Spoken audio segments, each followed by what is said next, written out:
જય Shri Ram, good morning ને સૌથી પહેલા બધાને હેપી હોલી। આજે સવારે કામ પર સૌથી પહેલા મારું કાચમાં થોબડું જોયું ને ખુશ થારો નીકળી આવ્યો કામ પરથી ઘરે, કારણ કે આજે છે તમારા ભાઈની રજા। બહુ ટાઈમ પછી રજા મળે તો પછી ખુશી તો હોવાની જ ને, એટલે ફટાફટ ઘરે આવીને વર્કઆઉટ પટાઈને નાઈને રેડી થઈ ગયો। પછી મેં ગયો આપણા બુટલેગર લઈને એટીએમ માં પૈસા ઉપાડવા। આ જો પૈસા હી પૈસા ને પછી અમે દોસ્તા સાથે નીકળી ગયા મારું બુટલેગર લઈને ચીખલી। આ જો આપણું બાંડુ બુટલેગર। પછી અમે સીટના ઉપર બીજું કવર લગાવીને નીકળી આવ્યા ઘરે આવવા માટે। ને આ એક ડોફાએ વચમાં ફોર વ્હીલ મૂકી રાખી, તો એના લીધે બધું ટ્રાફિક જામ થઈ ગયેલું। ઘરે જતા ફેરી અમે આવી ગયા ચીખલી કોલેજ પાસે બનારસી લચ્છીમાં ઠંડુ પીવા માટે। પછી એ પીને મેં ઘરે આવીને થોડીક વાર ઊંઘી ગયેલો હતો। તે દોસ્તારનો ફોન આવ્યો ત્યારે ઉઠ્યા। એણે કીધું કે આપણે જવાના છે ડાંગ દરબાર। આ જો અમે રેડી થઈ ગયો ને આ છે આપણું બુટલેગર, એ બી એકદમ રેડી જ છે। ને પછી બુટલેગરમાં ચાવી રાખીને નીકળી ગયા અમે ડાંગ દરબાર। આપણે ફાઇનલી પહોંચી ગયા છે આપણા ડાંગ દરબારના મેન ગેટ પર।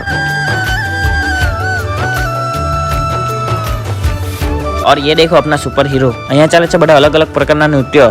ને આ જો ને જ્યાં રાઇડિંગ છે ત્યાં પબ્લિક તો જો ખાલી જેટલું પબ્લિક રસ્તા પર નહીં મળે ને તેટલું બધું પબ્લિક અહીંયા છે ભાઈ। કસમથી દબાઈ અંદર જવા પડ્યું ને અમે અંદર